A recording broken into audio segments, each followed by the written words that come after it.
truth is, I love good food and lots of it at any time, but I know too that at the end of a long day, cooking can seem just like another exhausting chore. So what we need is a sort of simple food you can face cooking on those days when you just have to hit that kitchen running.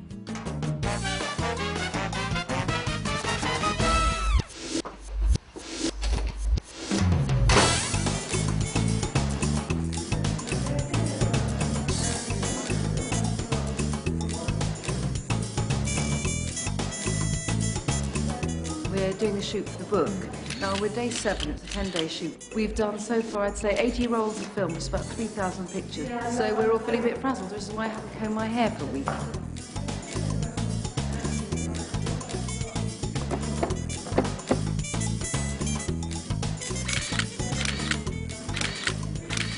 Mozzarella and carrozza is the ultimate TV dinner.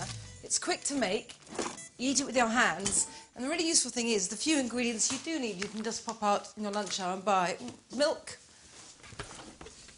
Now, all you do is make sandwiches with this very nice Italian bread, as you can see. I mean, I'm sure the Italians don't use plastic bread, but it works very well. Crust's off.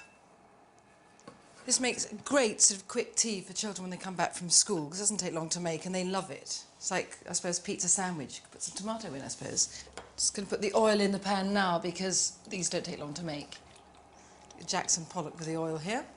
Now, you just use ordinary mozzarella. You don't need to get that expensive buffalo mozzarella because, if anything, the point about this sandwich is you don't want it too milky and liquid, and you want this to be melting and gooey, but you don't want it actually to make the bread too damp inside. Okay, slice this. Doesn't matter how you slice it because you're only making sandwiches. Quite small pieces is good, it helps the stringiness. The rather good thing about this bread is that because it's so pappy, you can kind of wodge them sealed shut at the outside, a bit of kind of like papier-mâché work. You know, these are not meant to be perfect 1980s specimens. They're just, it's just kind of quick food on the run. Right, milk first. Flour, doesn't really matter, I mean, how much. I use 3 spoons, but I mean, it's just to dredge them in. And egg. Now this is my favourite little implement. It's cheap, it's called a magic whisk or magic whisk, whatever, it's from France. And it takes lump out of any sauce, and it's very good just for whisking up eggs or anything. Bit of pepper and salt just for seasoning. Because mozzarella actually is quite bland. I mean, that's what's nice about it in a way. Which is why also I think this is wonderful with chilli, either in it or like Tabasco dripped on top afterwards. Now I'll just kind of show the sandwich to the milk because this bread is really absorbent and you don't want a kind of liquid sludge. In the flour, in the egg, and in the pan. Okay, I'm going to carry on with these ones. I first had mozzarella and carrozza when I was chambermaid in Italy. What it means, I surmised, was mozzarella in a carriage. This doesn't tell you a great deal, but I suppose it just means that it's contained. Now these just need to be fried until they're golden on the outside, and so they'll be golden and slightly crispy. I mean, not crunchy, but slightly crispy on the outside, and then really gooey and melting in the middle. So I turn, you can see where I haven't sealed the bread brilliantly. Some of the cheese oozing out, which is great. Okay, ready?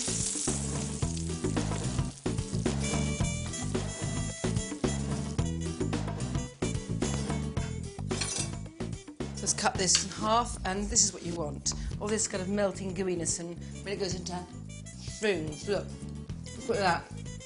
Cheese flavoured chewing gum.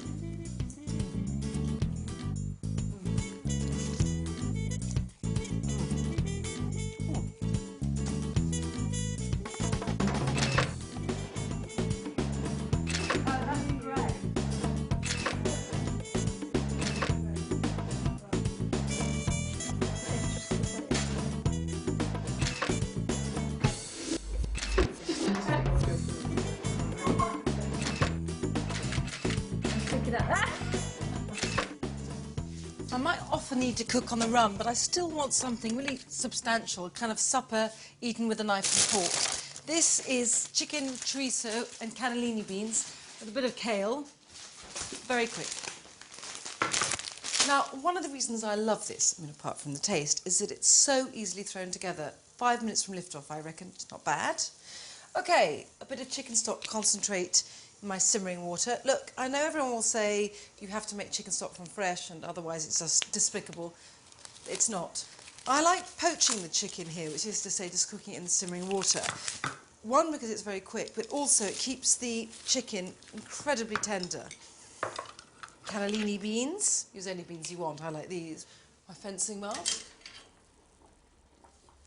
I bought this in New York. I saw it there, I had no idea what it was for, still don't. Of course I had to have it, even though it meant having to lug it back. Chorizo, which is just Spanish sort of paprika sausage. It used to be difficult to get, it isn't at all now, it's from the supermarket. It's wonderful, it's sort of pearled with fat. Now, because it's cured, you're just warming it through. I don't want to fry it because I don't want to seal the edges, just let everything ooze out.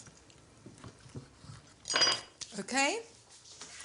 Bit of oil in the pan, but only a bit, just ordinary oil. This is olive oil, but not extra virgin, because this will give off some fat. And anyway, you don't want a really strong taste because the paprika will give it to you anyway. As I say, it's just warming it through and letting everything just mellow. Beautiful. I love kale. It's so kind of rich and iron heavy, which is sort of perfect with the chicken and the beans quite bland, the paprika's quite hot and the sausage, and then this really, it's almost like a meaty vegetable. So it's really just a bit of plonking about in pans. And now, my fencing mask of beans. Now what happens is the paprika just oozes out of the sausage, just begins to coat some of the beans, which looks beautiful, tastes better. Perfect. Now if I can find put my cupboards in such a mess. Right. So that's the first bit. Beautiful. See how useful this fencing mask is. Luckily I have asbestos hands.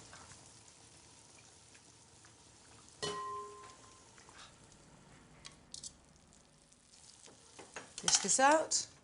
Beautiful, really wonderful and tender. So just the last thing, which is a bit of sweet smoked paprika on top of the chicken, which makes it kind of look beautiful, but also it kind of brings the paprika taste again from the sausage. Although it's not hot, it's just smoky and sweet and earthy and wonderful. Okay, supper. On a working day, you don't necessarily have time to shop for your supper, so it makes sense to keep things in store so you can get yourself something to eat quickly. One of my favourite puddings is vanilla ice cream with toasted pine nuts and warm honey. Now, just cook these in a dry pan, warm this in the microwave, pour them over the ice cream, and it's fabulous. My real larder standby is this marsala, which is fortified wine, and you just slosh it into any pan of meat or fish you're cooking, and you've got an instant sort of bubbling up gravy. Pasta, obviously, you know, a quick working day supper. Linguine, my favourite, and what I love this with is with garlic infused olive oil and cubes of pancetta. I mean, to be frank, it's hardly a recipe, just 3 ingredients: the pasta, this pancetta, which is this Italian bacon, and some garlic-infused olive oil. You can use whatever you want, ordinary olive oil, and chop up some garlic, but this, frankly, is easier, especially after a long day at the office.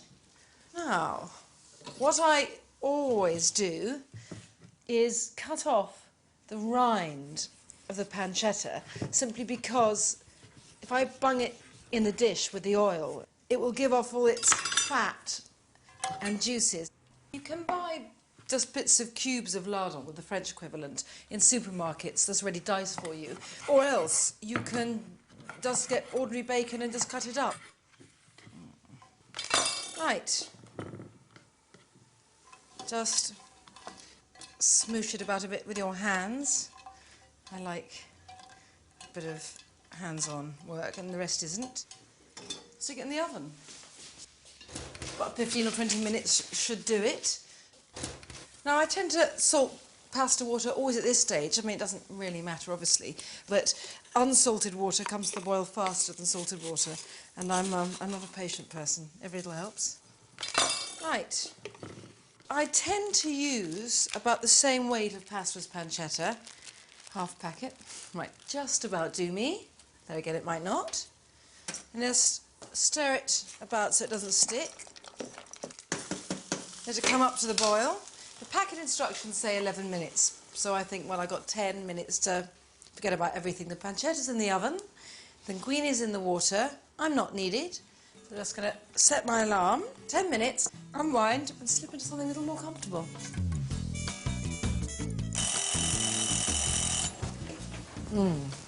Fabulous. Look at that. Wonderfully bronzed and crisp, but you can still see the pink bits.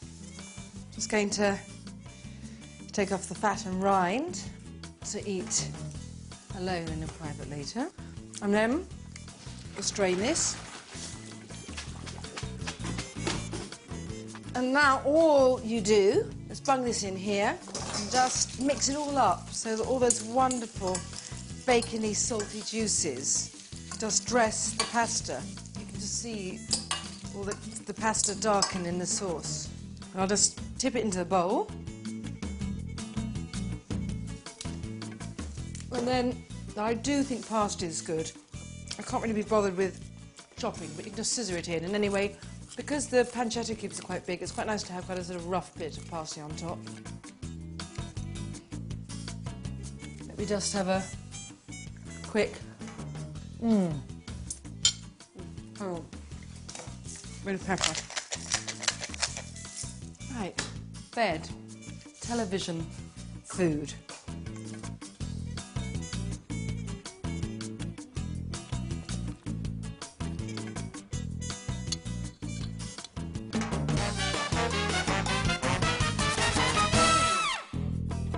Mimi, Bruno, breakfast ready.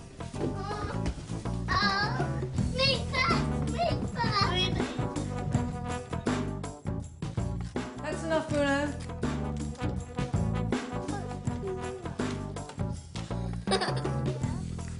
Cooking something at breakfast time, mad though it seems, I promise you, isn't about being a kind of deranged superwoman.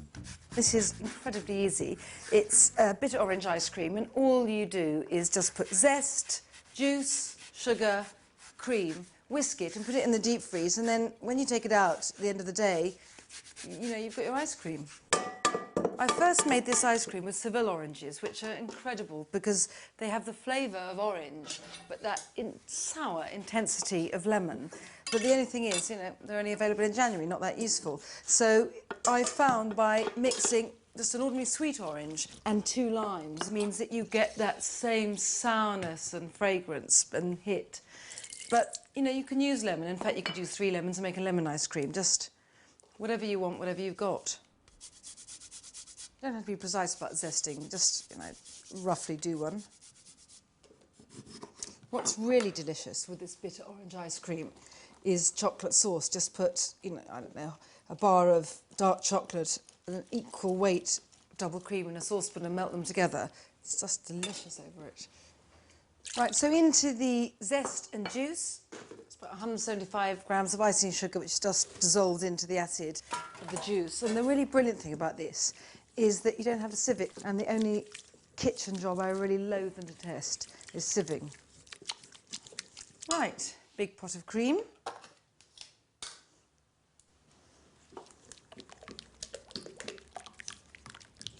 Well, that's it, stir it. I mean, I'm going to whisk it in here, but to be frank, you can use just one of those little handheld electric whisks.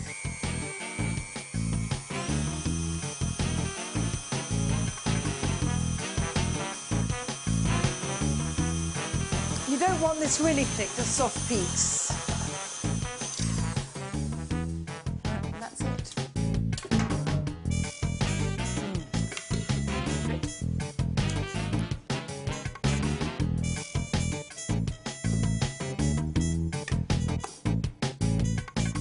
And that's it. In the deep freeze, nothing else to do. Mimi, Bruno, school, come on.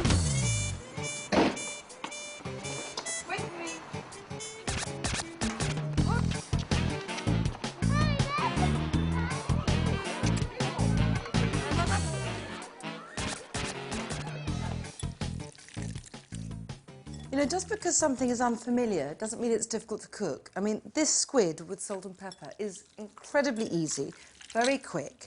And what is probably the simplest thing about it is that this is the only ingredient you need to buy, and you can get it frozen and keep it in the deep freeze. The rest you're probably going to have in the house. In other words, some peppercorns and salt, which you then very pleasurably smash to smithereens. Fine. So the squid, my squidlets. Look at these babies. The baby squid is great because it's so tender. So nice little rings. Beautiful. Keep the tentacles whole, and when you fry them, they just swell up like chrysanthemum blossoms. Salt and pepper mixture just goes into a bit of corn flour and give it a good sort of swing around just so everything coats the squid. Oh, this is a very good part. You have got to feel a bit more relaxed at the end of the day after a bit of squelching and squeezing like this. Okay.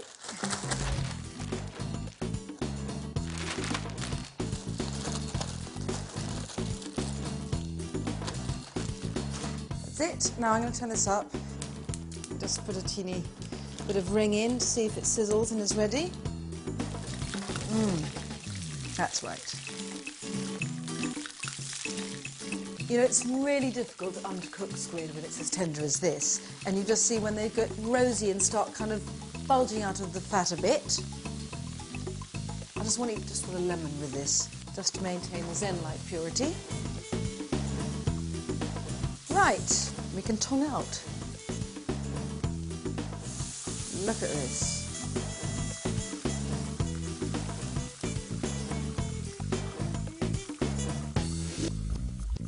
So, just lemon,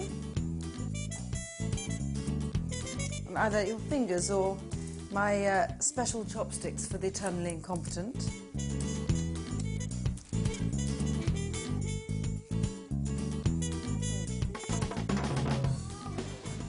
You two, I want you to get your homework done now. We'll read your books.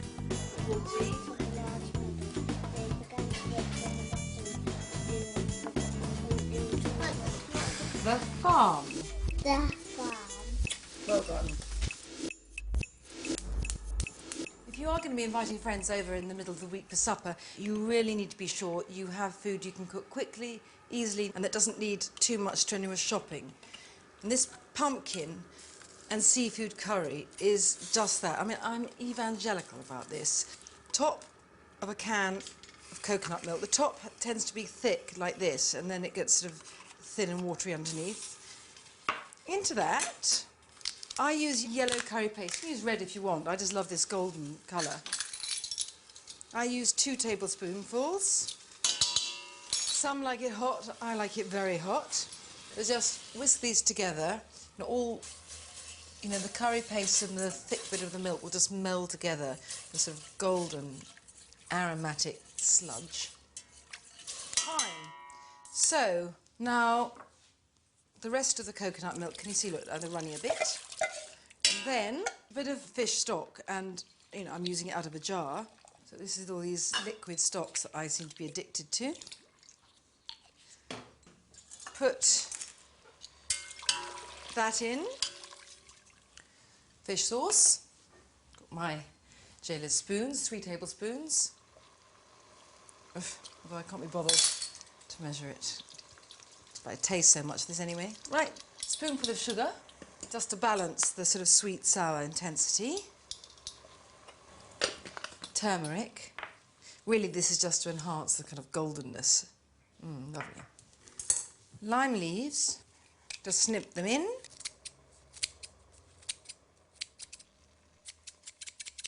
Lemongrass. Now, I like this bit. You have to bruise the lemongrass, by which I mean put the flat of the knife on and press down. And then kind of helps that lovely gentle sourness permeate that broth. So, just bring this to the boil and get on with the pumpkin. You can use butternut squash if you want, whatever's easier. You need 1 kilo, which sounds like a hideous amount, but in fact, it's only these 2 pieces by the time you've peeled and seeded. I often do a vegetarian version of this, and for myself too, and I am no vegetarian. Simply, instead of fish stock, I use vegetable stock, and in place of the seafood, a few cans of drained chickpeas. It's really fabulous.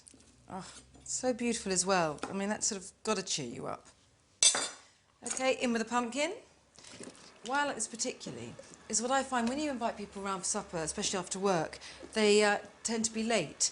And what you do with this is you just cook the pumpkin until it's tender, and it's so hard to say when that is because some seem to take 5 minutes, some 15. But once you've done that, you can turn it off and leave it because the fish that's going in later will take 5 minutes. Well, pumpkin's about tender. All that happens now is you plonk in 500 grams, thereabouts. It's a pound in old money. This is wonderful fish for curry because it's so robust and it can really hold up to it well. Prawns. Now, the only thing I'm going to be really bossy about here, I mean it, is these prawns have to be raw. Just don't even bother with cooked prawns. Just leave them out in that case. This will take about, I don't know, 3 to 5 minutes. Not too demanding. Bring up to the boil. Let these cook. So that's going to take hardly any time. So just so I can keep busy, I'm going to chop some coriander for later now.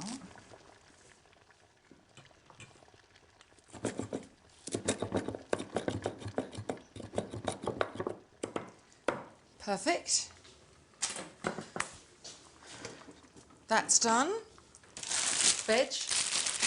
I like these packets of pak choy you can get, but you can really use any vegetables you want. And in fact, I sometimes use those, already topped and tailed fine beans. They'll need longer than the pak choy, which really just needs to be wilted. So let it come back to the boil and you're done. Bit of tamping down.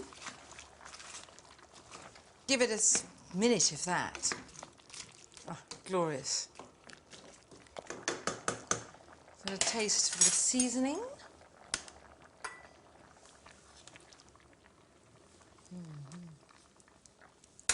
Lovely. But I think it'd be even more wonderful, just a teeny weeny bit of lime juice, and it will sing. So, what I've got to do now, dish it up, little fragrant last minute sprinkling of coriander. We're away.